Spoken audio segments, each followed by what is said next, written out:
right, good evening and welcome everyone. We're going to go ahead and get started. I am Trinita Kennedy, Senior Curator at the Frist Art Museum.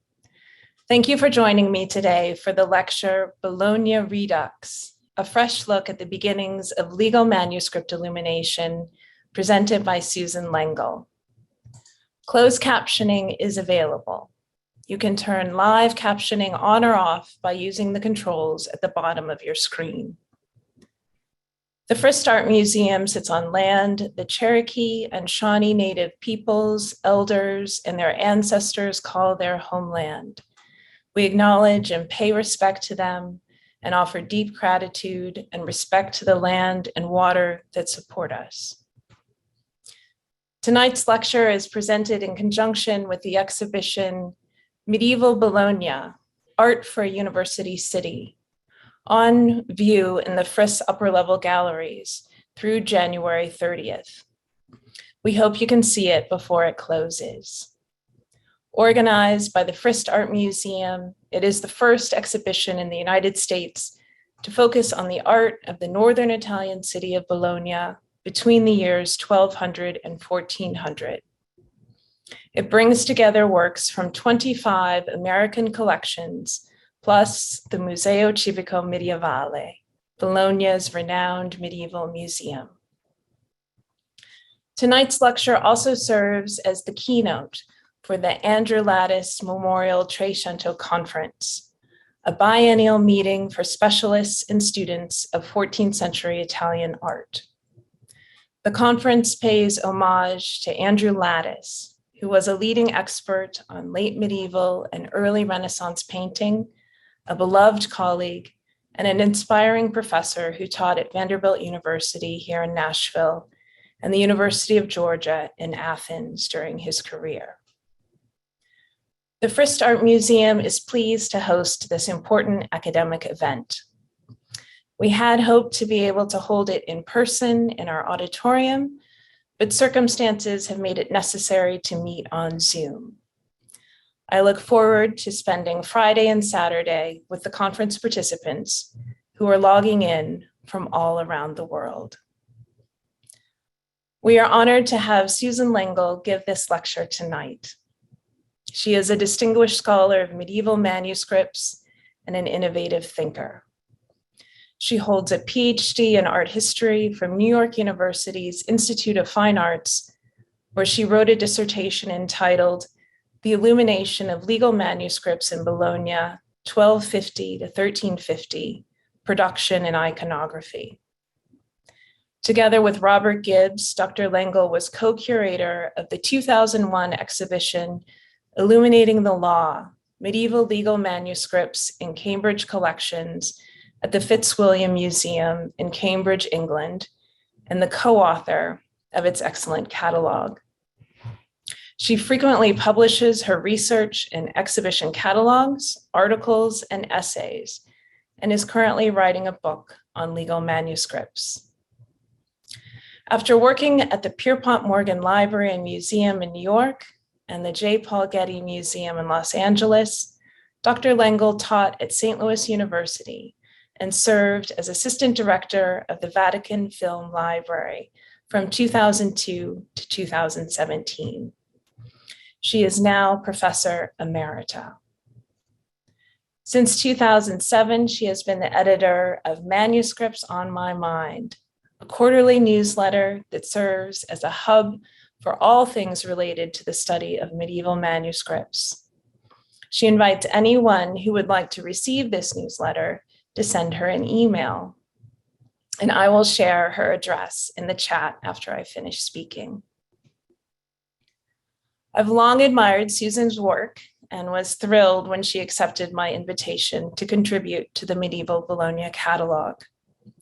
She wrote an essay entitled Learning the Law in Medieval Bologna, the Production and Use of Illuminated Legal Manuscripts.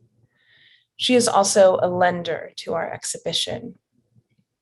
Her reputation as a scholar was instrumental in getting loans and grants for the project, which would not be as strong as it is without her. I'm grateful to her for her extraordinary generosity and all the advice she has given to me and the other catalog contributors. Thank you for everything, Susan. At the end of Susan's lecture, we will take questions from the audience. Please submit those via the Q&A feature anytime during the presentation. Thank you for your patience with us as we present this program online. In the event of a technical difficulty, we will pause the presentation and work quickly to resolve the issue. If you are having technical difficulties on your personal device, please use the chat feature to send Frist IT a message. Finally, I would like to acknowledge our many supporters.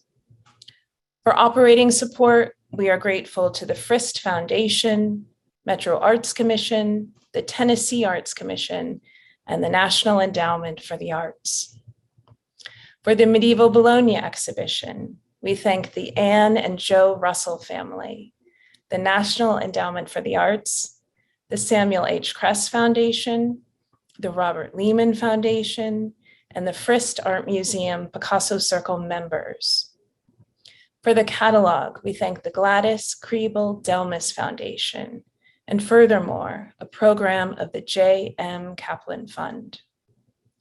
Tonight's lecture is made possible in part by the Samuel H. Kress Foundation and the International Center of Medieval Art.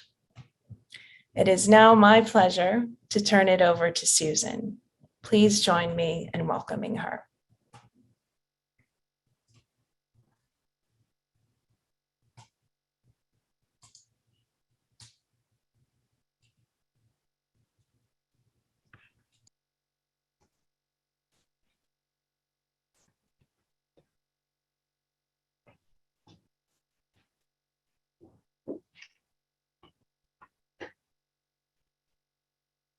Shall I begin?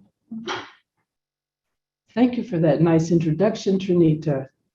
I'd also like to thank the organizing committee for the honor of inviting me to give this keynote lecture and the ICMA for generously sponsoring it. It is a great pleasure to be here at the Frist Museum to pretend that I'm addressing a live audience from a podium instead of at a desk in my second bedroom in front of a very small laptop. For most of my scholarly career, I've been engaged with the art of illumination in Bologna and Padua, mainly that found in manuscripts of canon and Roman law. It may come as a surprise to those who know me, however, that when I came for graduate study to New York University's Institute of Fine Arts in 1992, I had planned to focus on 15th century Tuscan panel painting. Professor Colin Eisler was my first mentor in that respect. I had never seen a medieval manuscript or had any idea that art historians actually studied them. As a matter of fact, at this time, the study of painting in manuscripts was barely taken seriously compared with the traditional monumental formats of panel painting and fresco, architecture, and sculpture. Scholars of manuscript art were fighting uphill battles to establish its importance in the field of art history. Nevertheless, my life was changed forever when a year later, I took a graduate seminar on Gothic manuscripts given by Professor Jonathan Alexander. During this survey of a wide range of illuminated texts and national styles, I discovered and fell in love with the distinctive character and vitality of 13th and 14th century work by illuminators in Bologna and Padua, brilliantly celebrated in the Medieval Bologna exhibition.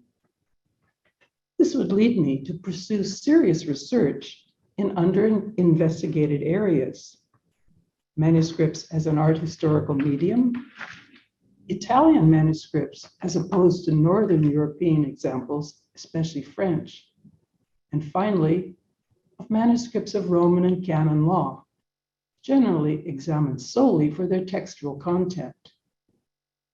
So I thought today I would revisit the choice of these unfamiliar territories and tell you what I found along this journey. As an addendum, I will show you how this led to the research that I've pursued over the past 10 years. The lecture will take the following path.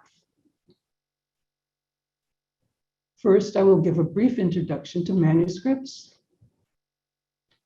Next, I will show you why Bolognese manuscripts attracted me and describe some decorative and illustrative features. Then I will explain how this led to my second specialty, illuminated manuscripts of law. I will then talk about legal iconography and discuss some of the Illuminator's standard compositions. Finally, I will discuss my new focus on the use of legal manuscripts in the classroom. Unlike monumental works, manuscripts are supremely personal objects, consulted face-to-face, at eye level, and usually inches away on a table or support. On the left, you see students working with manuscript facsimiles. On the right, a class passing around one of my legal leaves, currently on display in the exhibition.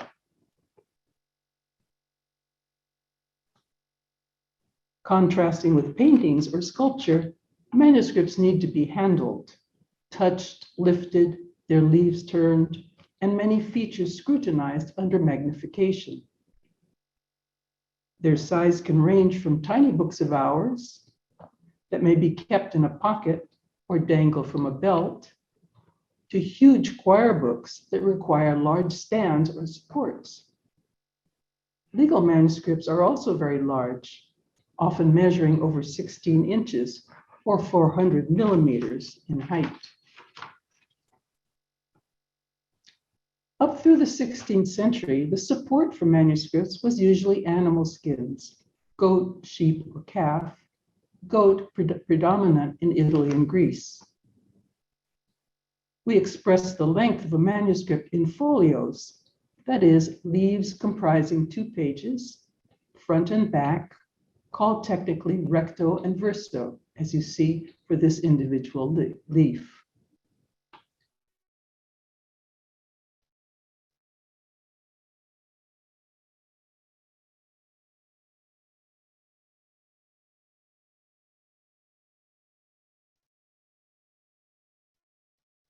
Numbers called quires or signatures. When we open a manuscript, we see the verso on the left and the recto on the right. This is appropriately called an opening.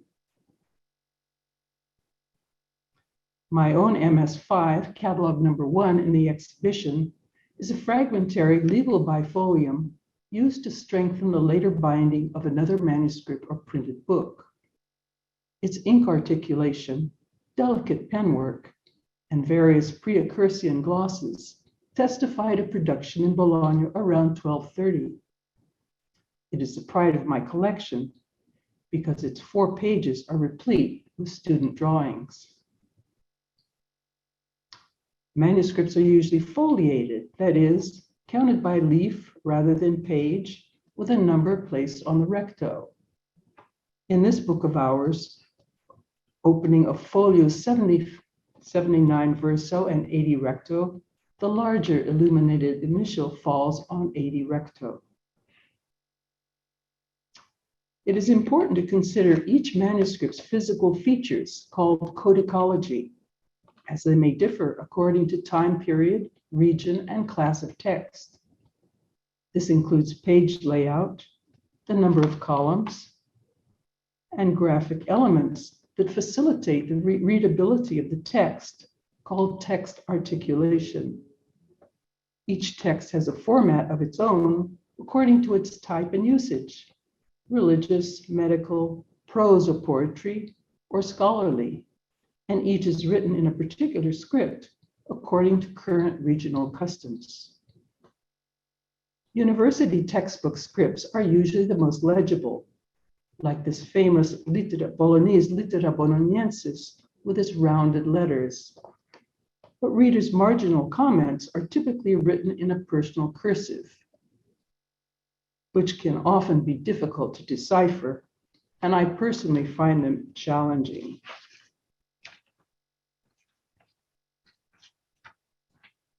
Sorry, I'm turning the pages. This introduces the intimate relationship between manuscripts and their owners. Many individuals were motivated to interact physically with their books for one reason or another, to write comments, to mark important places in the text, to eliminate something felt offensive. Here a reader has scratched out a devil figure, or to add a personal touch of graffiti. And sometimes a particularly inspired reader would sketch an illustration to accompany a critical topic or argument in the text. For scholars, every mark on the manuscript page tells us something about its production, history, and use. But I was not yet aware of these material characteristics when I took the Gothic manuscript seminar. And it was reproductions in books and catalogues that first introduced me to the work of Bolognese artisans, who began developing their manuscript illustration in the first half of the 13th century. I was first seduced by the clean, bright colors.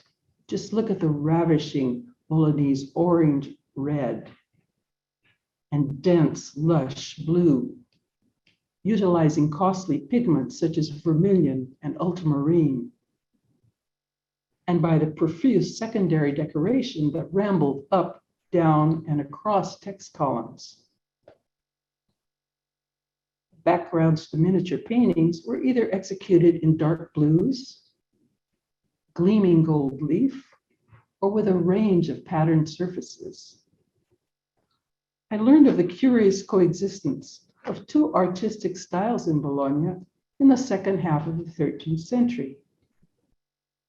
The first style featured flat areas of color, often outlined in brown ink, a delicate blue wash suggesting volume around the jawline,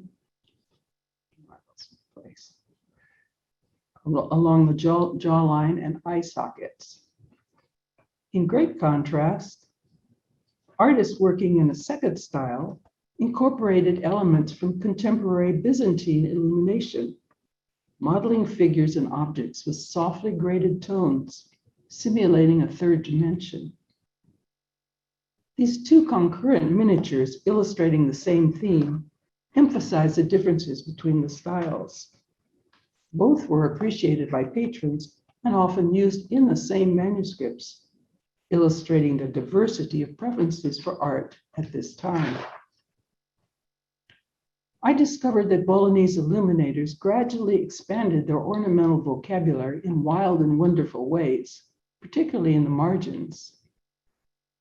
The flexible acanthus vine transported and enclosed objects, animals, and people. First and second style illuminators encrusted this vine stem with items that I needed to find or identify a name for: beads, flower buds, and knots, gold dots, and tiny shapes gleaming with gold. A popular visual motif reveals imported influences in Bologna, a melting pot for commercial and cultural exchange. Second style illuminators, like the Master of Hedona and later followers, started a trend of filling roundels with unusual graphic marks that derive from Kufic or cursive Arabic script, probably indicating the circulation of Islamic objects in Italy at the time: carpets, textiles, and ceramic goods with calligraphic decoration. Perhaps the first example of this script in monumental painting appears on the background textiles in Duccio's Rucellai Madonna of 1285, and on the border of the Virgin's mantle as well. But it had been used in manuscript decoration since the 1260s and 70s. It became a trademark device of the illuminator Nerio, who represents a bridge between second style artists and the influence of Giotto, while its later use by illustratori as decoration for a bedspread shows its lingering presence around 1340. However, Illuminator's simple decorative forms were soon joined by more complex human and hybrid figures that I called passengers, who perched and rode on the vine and sometimes interacted with the inhabitants of initials. This extended parts of the narrative outside the miniatures into initials and the intertextual spaces. Byzantinizing artists introduced features with bizarre physical characteristics, particularly for heads, embellished with various types of wings, or stretched out in examples I called cone heads. I've always thought that this attribute was derived from an early form of the papal tiara, as seen on the statue of Boniface VIII in the Museo Civico, Bologna. Early in the 14th century, artists began to create small landscapes occupied by boulders or grassy fields, rivers and lakes, where figures could work, lounge, or play and interact with other figures. Soon, this peripheral decoration occupied most of the marginal spaces, and often each section contributed to the narrative described in the main miniature, as in this full-page composition by the master of 1328. And under the influence of Giotto, Bolognese illustration progressively acquired even more dynamic characteristics.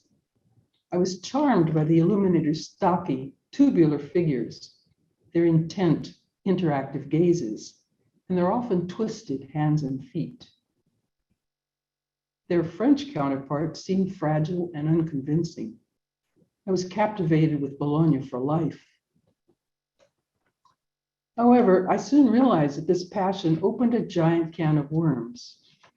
I discovered that most Bolognese illumination survived in manuscripts of Roman and canon law, a text genre I had never considered. The can of worms refers to the fact that very few art historians had examined them. And since there was little published literature to guide my research, I basically had to construct my own interpretation. I had to make it up as I went along. Here is a brief practical introduction to what I learned. In the medieval period, there were two types of legal manuscripts: texts of local customary law, which differed from region to region, and official texts compiled by secular and religious institutions. Customary law, initially existing as oral social rules, was converted to written records during the 12th and 13th centuries. It comprises works such as the Italian Law of the Lombards, French regional coutumes, and the 13th century German Sachsenspiegel, the Mirror of Saxons. Institutional works are represented by the official rules newly created to govern cities and states and their corporations, such as Bologna statutes of the commune, university statutes, or those representing social, religious, or mercantile organizations. Among the statutes in the Medieval Bologna exhibition are these leaves from the 1383 statutes of the goldsmith's gold on the left, actually on the right, and from a register of the Shoemakers Guild on the left, both illuminated by Niccolò da Bologna. The structure and content of these later works ultimately derived from the Emperor Justinian's 6th century Roman law. Justinian's texts, the 50-book digest, the Codex, Institutes, and Authenticum, mostly lost during the collapse of the Roman Empire, were gradually recovered in Italy between the 10th and 12th centuries, and were probably all available by 1125. In the century of renewal, 4 young scholars, known as the Four Doctors, recognized that a formal contemporary law system was needed for growing cities and their economies. They began to study Justinian's texts and subsequently teach them around the year 1130 in private schools in Bologna. In the 1140s, another Bolognese scholar called Gratian assembled excerpts from religious writings and canon law collections into a structured textbook that resolved the contradictions within this compiled material. It was issued in 2 recensions. Gratian called it a concordance of discordant canons, later known as Gratian's Decretum, and it became an instant bestseller for the teaching of canon law. This was followed in the 13th century by collections of papal decretals by Popes Gregory IX and Boniface VIII. For a large part of the 12th and early 13th centuries, Bologna was the go-to place to study law, and it soon founded the first European university to support it. Located on Via Zamboni, today the University of Bologna still looks much like it did back then.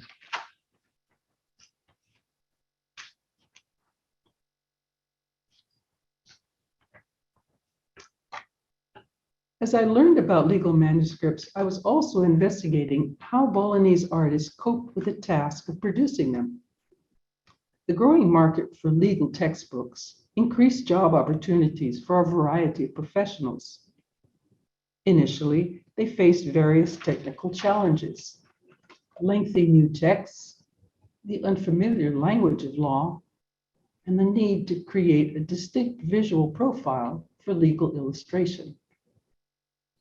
Though scribes were accustomed to copying Bibles and religious texts in Latin, they had little experience with juridical terminology, and it was easy to miscopy unfamiliar words. There was also a problem of layout. As scholars began writing commentaries on the text, called glosses, university masters would teach them together. To facilitate this, after the full text had been written,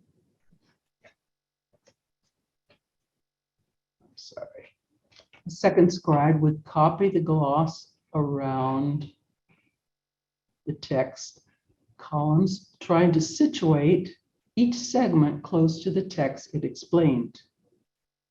This was a tricky business because some text passages generated more commentary than others.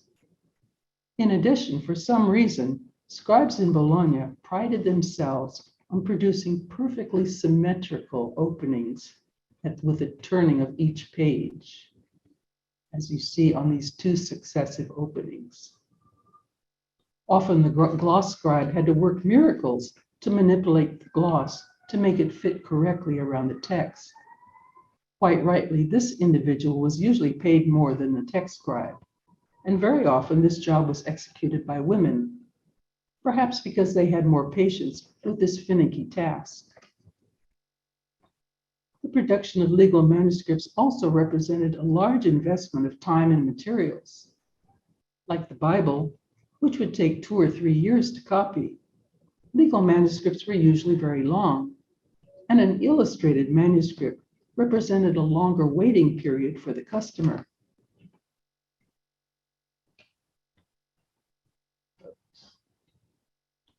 A decretum, like this splendid copy in Madrid, could have over 40 miniatures if images were supplied for each major text division. During my research, I was lucky enough to find a scribe who recorded production information about the manuscripts he copied in what we call a colophon, placed below the final paragraph of the text. Here, the chatty scribe Andreas of Modena registers that in 1359, he finished copying Giovanni d'Andrea's commentary on the first books of the decretals, working in Padua at the home of a canon lawyer, Johannes de Placentinus. Hired as a personal scribe to supply his patron with the text he needed for his work, the project took him 2 years and 7 months. The colophon presents further information. Andreas states proudly that he received a total of 274 Bolognese pounds for this particular project, along with benefits of food and lodging. Andreas later copied two other texts for this patron in 1360 and 1363, all now in the chaptered library of Toledo Cathedral in Spain. And subsequently, all three manuscripts were illuminated by the famous Niccolò da Bologna, who worked in both Bologna and Padua, but we cannot know exactly where he illustrated these three manuscripts.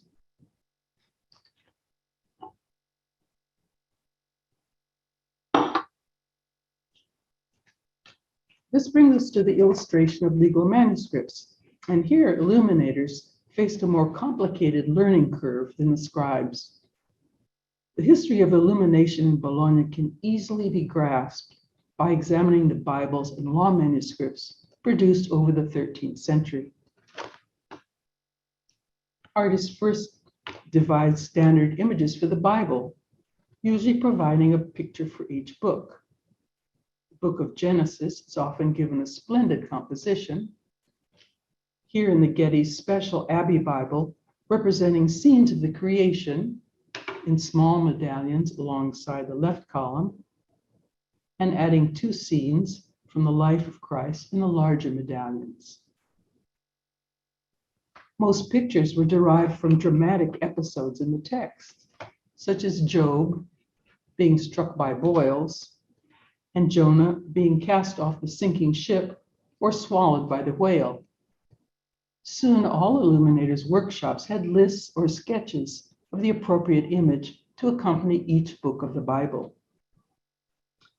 However, for legal textbooks, craftspeople were challenged to identify themes for a whole new range of subject matter. You may ask, as they did, what could be illustrated in textbooks of law? If some of you have studied law, can you imagine illustrations for books on torts? Well, artists are resourceful and realized they needed to consult the text, searching for a word or phrase that could suggest an image, usually reading no further than the opening passage of each section. And so I began to read the legal text myself and discovered a painful reality about many early scholarly descriptions of their illustrations. They were generally based on superficial evaluations of the activities on display, rather than a consideration of the juridical situations they described.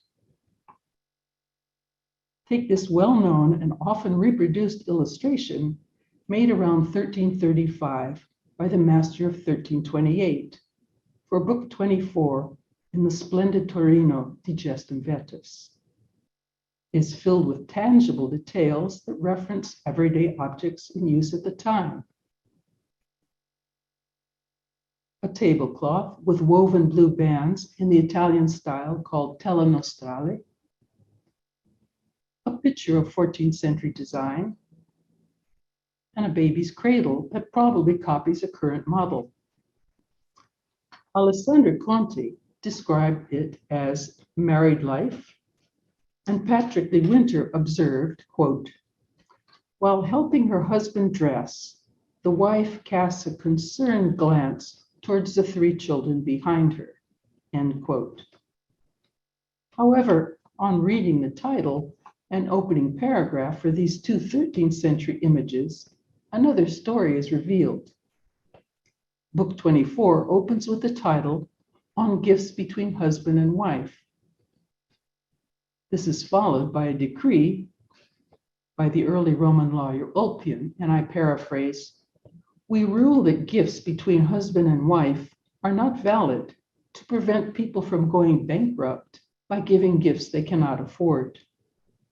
The miniatures clearly illustrate this situation. The wife is taking possession of her husband's tunic, leaving him sorrowfully dressed in only his underwear. Pictured here is not a scene of domestic intimacy, but rather of a husband who has made a wedding gift beyond his financial resources literally the shirt off his back. Thus, while I was greatly impressed by the ingenious compositions medieval artisans created to illustrate major text divisions, I realized it was fundamental to check the original wording of their opening passages. At this point, I recognized, like the Illuminators, that while laws and regulations deal with intangible ethical and social principles, difficult to convey in pictorial form, the tangible context they involve can be visually represented. Roman and canon laws consider every possible human situation that can be addressed juridically. There are questions involving navigation and maritime law, hunting and fishing, ceremonies such as betrothal and marriage, the celebration of Mass, as well as punishments for criminal behavior. Supplementing their repertoire of religious motifs, illuminators in Bologna generated a whole new body of iconography, mostly secular in content, seeking images that would convey the overall judicial situations described in each opening section of the text. For pictorial inspiration, they drew from three main sources. First was the legacy from artists of the past, transmitted as oral history or collective memory along generations of craftsmen. It was registered in model books, or most handily preserved in and around sacred and communal buildings, painted or hung on walls, carved on portals, tombs, and other architectural features, some surviving from earliest antiquity. They include sarcophagi, fragments of classical Greek statuary, and 6th century ivory carvings. A second source of imagery was the adaptation of compositions and iconographic details from other types of texts. For example, in the famous Herona Bible, on the left is a depiction of Jonah being ejected from the sinking ship. On the right, this 13th century workshop used the same elements to represent the Roman law regulation of ship insurance and who is responsible in the case of loss. Both miniatures, of course, draw on the earliest representation of sailing ships, such as this 3rd century sarcophagus seen portraying the casting off of Jonah.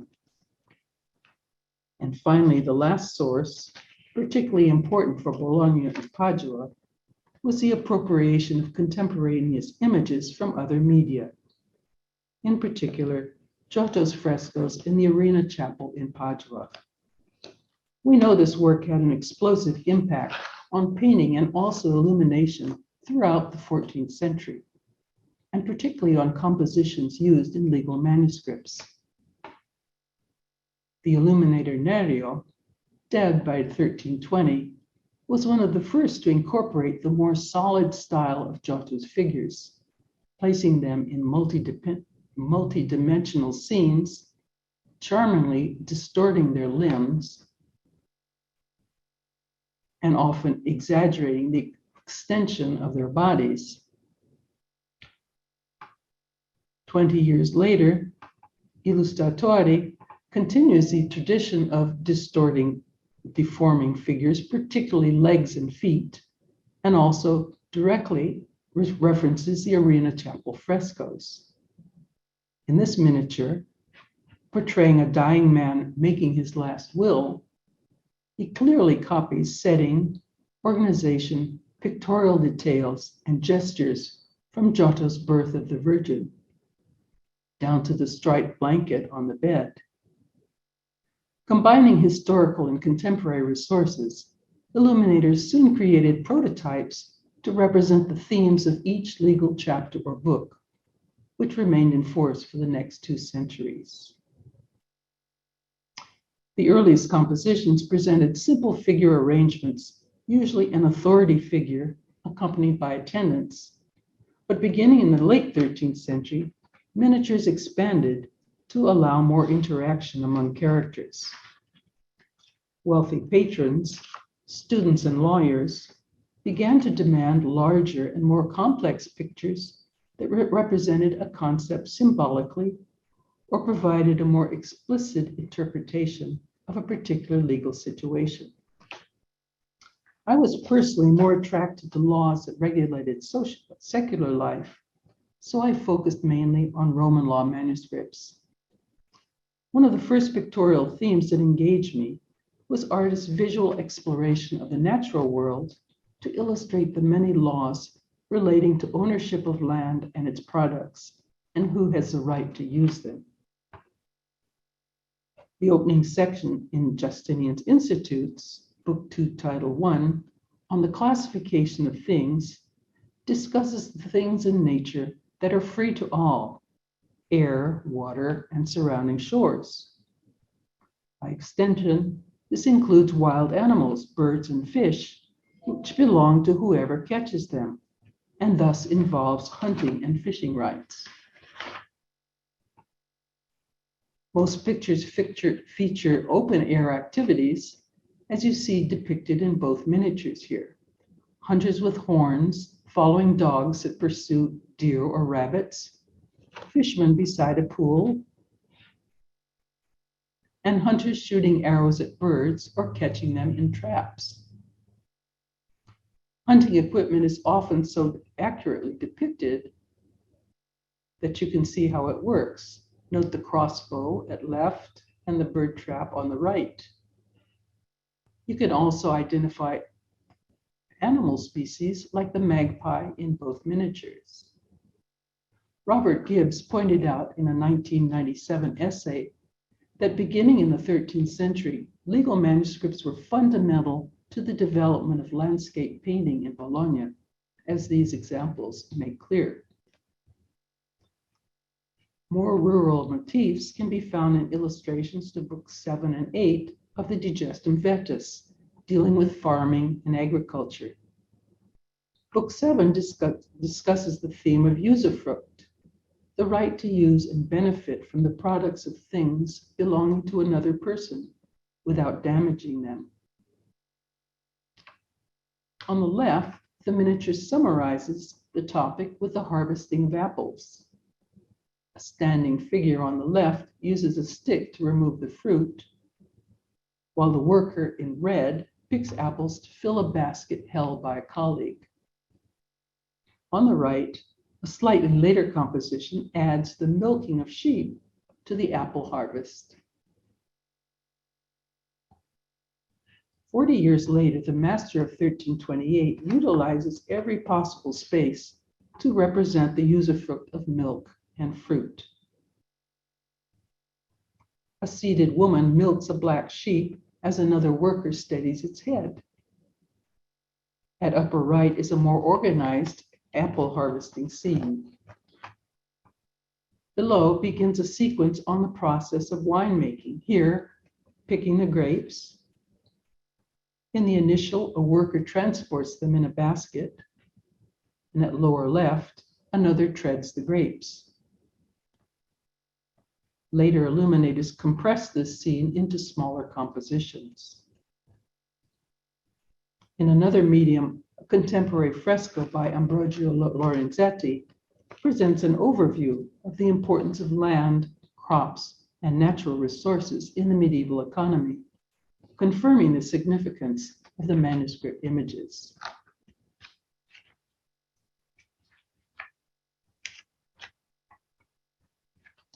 Book 8 in the Digestum Vetus opens with a discussion of servitudes, that is, rights of usage and passage over property belonging to another.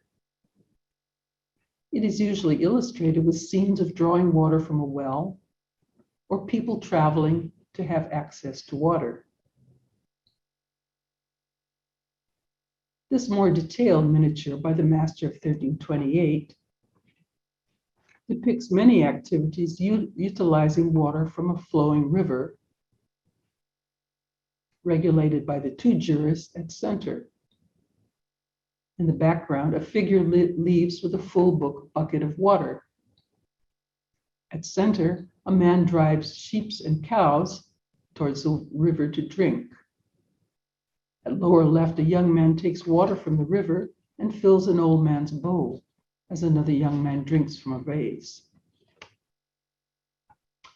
One last miniature will demonstrate the pictorial technique of the illuminator illustratori, who trained with and followed the master of 1328. This crowded composition, illustrating Book 6 of Justinian's Codex on the punishment of fugitive slaves, is a virtuoso example of narrative illustration. The opening laws state that a fugitive slave is judged and punished as a thief, since when running away, he is considered to steal himself from his master. And when caught, he may either be punished by amputation of the foot or condemned to work in the mines. The illuminator has filled every possible space in the miniature, as well as the initial and marginal vignettes, with allusions to the judgment and punishment for this crime. At center right, the fugitive slave is captured and thrust into prison. At left, he is brought before the judge for sentencing. The judge first sentences the prisoner to be tortured. As you see at right, he is suspended by his wrists, and a lead weight is attached to make his torture more painful. Finally, he is sentenced to have his foot amputated. Here the prisoner is placed on the ground. One man holds an axe against his ankle, and the other will hit the axe with a mallet to sever the foot. Two small citizens observe this activity because punishment took place in public. In the initial, a member of a charitable confraternity will apply a bandage to the prisoner's stump, while just above, a kneeling old man offers the foot to a curious heron. This work exemplifies Bolognese legal illustration at the height of its narrative force. What can we learn from the compositions I have shown you? Illuminators sought images that would convey juridical concepts and activities introduced at each major division of the different texts. Although we should take some pictorial content with a grain of salt, we can still find useful illustrations of contemporaneous medieval objects, clothing and tools, and stylized evocations of scenes of daily life. The miniatures served as basic orientations to the reader of the contents of books, and of course, celebrated the owner of the manuscript as a person of wealth. For us today, they are precious witnesses to the creativity and skill of medieval illuminators in Bologna and Padua.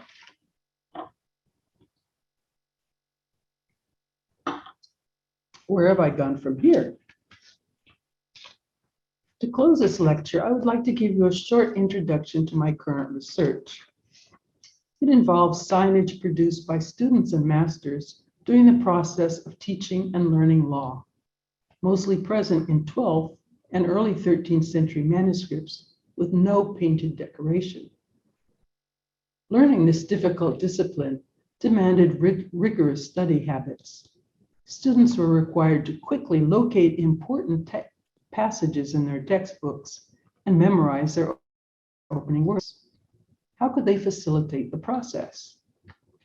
Well, as advised by their instructors, they marked their books at important points with attention signs of all kinds, often very simple heads, hands, or nota bene logos. You see here. At some point, however, various readers decided that a picture would represent this material more effectively.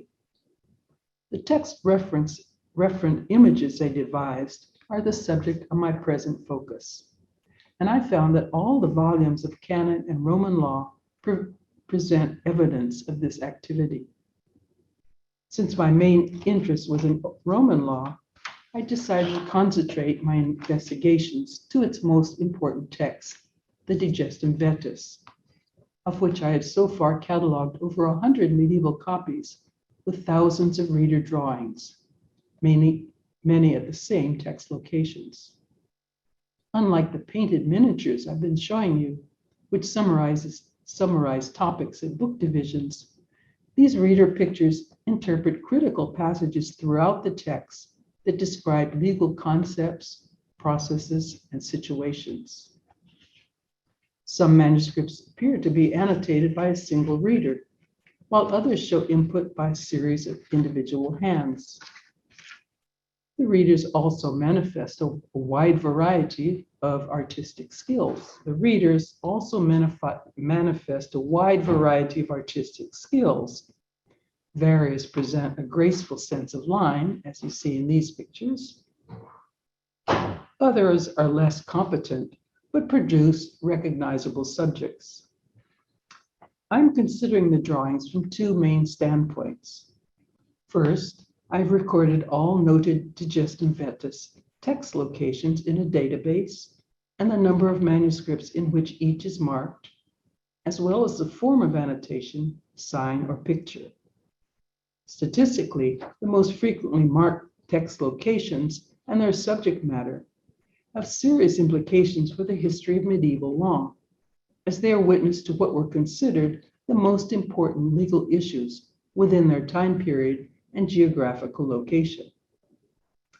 Secondly, I'm looking at the images from an art historical standpoint. Robert Scheller, the author of two excellent surveys on medieval model books, posed a question in 1985 at a conference devoted to old master drawings, where he was charged with discussing medieval equivalents. Quote, "How do we gather information about drawing in the early Middle Ages if we have so little material to go on?" His answer at this time was to look beyond finished works of art to consider examples of drawings executed as copies or as studies for future larger or more permanent projects, such as work by Matthew Paris, Ademar de Chabannes, or Villard, all medieval artists.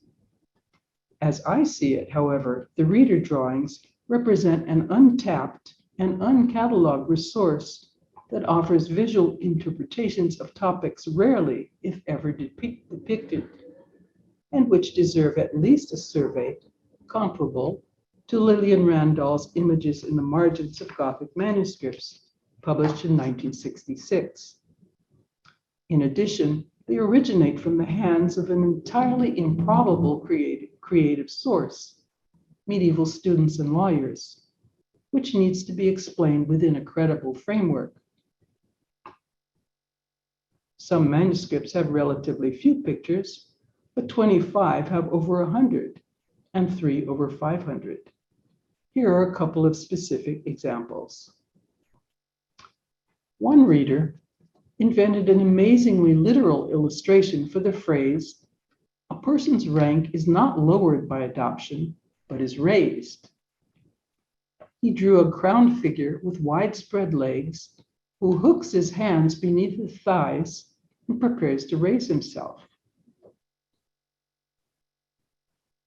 The reader further expressed his sense of humor with a caricature of his original composition.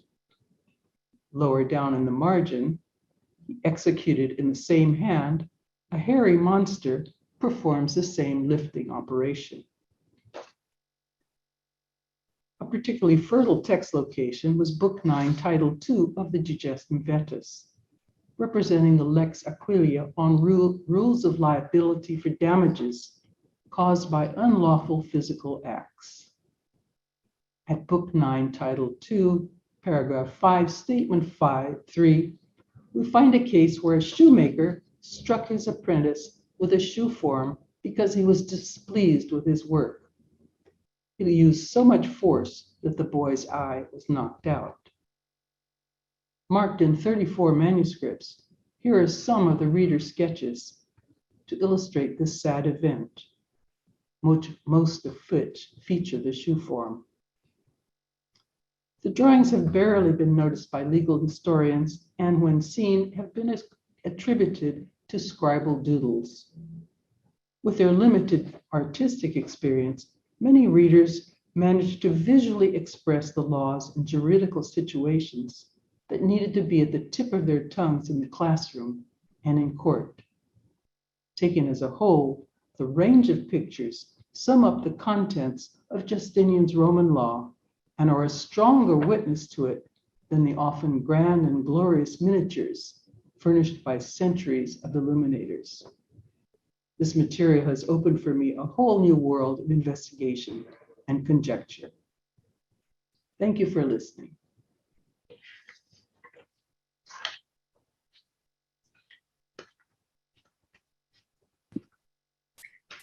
Thank you so much, Susan, and hello, everyone. I'm Megan Rust. I'm the Interpretation Director here at the Frist Art Museum. We do have time for a few questions, so if you have any, please put those in the Q&A or the chat, and I will ask them to Susan.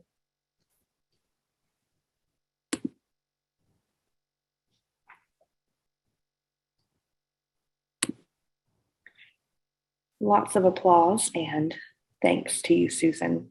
It's a fantastic look at Bolognese manuscripts this evening.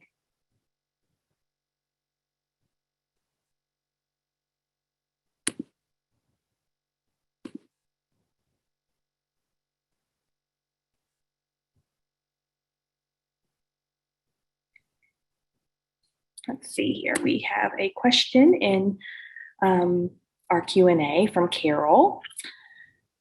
Susan, do you think the images could be a quick way to find certain passages? Definitely, that was the objective of using them. And the more, let's say, more explicit the image, the quicker the person would find his or her place, well, his place in the text.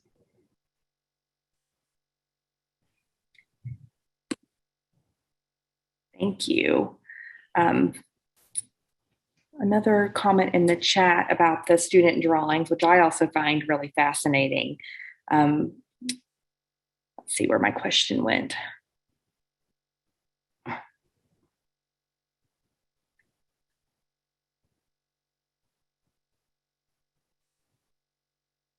Oh, here's a question from Kathleen. Can you share with us whether the illustrators of more elaborate law manuscript images had any legal training? Well, I think they had to have studied the texts quite a bit. The scribes, especially for being able to read, to copy the text, they would have to know the juridical terminology. So I think there was a very hard learning curve at the very beginning for at least the scribes. The illuminators, I think they just read the initial passages and tried to find something dramatic, as they would with a Bible or with any other text they illustrated, to find something dramatic enough to make a picture to illustrate any particular text opening. They aren't really very profound in terms of what's going on. It's a way to kind of summarize dramatically what's going on in the first passage of the book. So I don't know if you call this training. I think they had to quickly develop which images would go for which text location. And just as they did for the Bible, they would soon have lists of what image was most appropriate to put in any particular place. Thank you. Carl asked, you mentioned that female scribes were often responsible for certain parts of the page, and they're curious, what kind of evidence do we have for female scribes and illuminators in Bologna during this period? Okay, well, there are many records in the Memoriale. There are many records of contracts for scribes to write, to copy particular texts, and names of women often are in these contracts. As a matter of fact, there are families of scribes in which the husband and wife and children would continue this profession. Everybody would participate in doing this. There are plenty of records. I can send you some bibliography on this if you like. Yes, and Trinita did share your email in the chat at the beginning of the program. So, Yeah. and your wonderful newsletter that people can follow as well. A few questions about your research, and I know you have an upcoming book. Would you like to share anything about that future publication? Well, future publication has been going on for 10 years, and I'm pretty sick of it. And I would really love to finish it. So I'm trying to accept fewer scholarly responsibilities to finish this almost completed book. Actually, it is almost completed. And I realize I need to finish it up, hopefully in a year or two. Well, we will all look forward to that publication. Me too. And I think we are at our time for this evening, but I wanted to thank you all so much for joining us. Thank you again, Susan, for such a fantastic presentation. And we hope to see you all soon, either at the Frist Art Museum, or some of you may be joining us virtually tomorrow for the Andrew LADIS conference. So we hope to see you soon, and we hope you have a great evening. Good night.